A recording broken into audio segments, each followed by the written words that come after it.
Viewers, the latest news about Ethiopia and Tigray is that viewers, the news that has been received at this time is that the Ethiopian National Defense Force and Eritrean Defense Force soldiers have left the exam city, and now the city is under the control of Tigray Defense Force. And according to the reports received so far, there was no fighting between the Ethiopian National Defense Force, Eritrean Defense Force, and the Tigray Defense Force.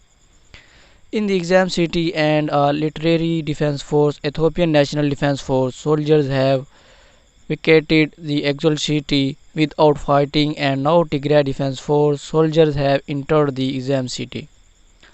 And many photos of Tigray Defense Force for soldier in Augusta above this claim have also been shared on social media. Viewers, in this picture, citizens can be seen celebrating with direct defense force.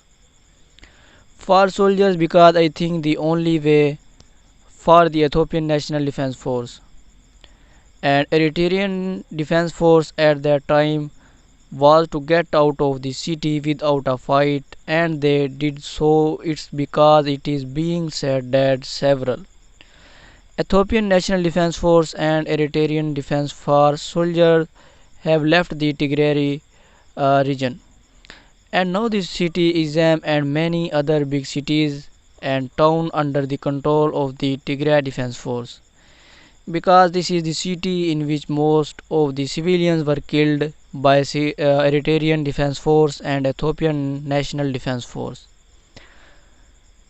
But now things are different, and now the city is under the control of Tigray Defense Force. So we are so far this latest update. Thanks for watching.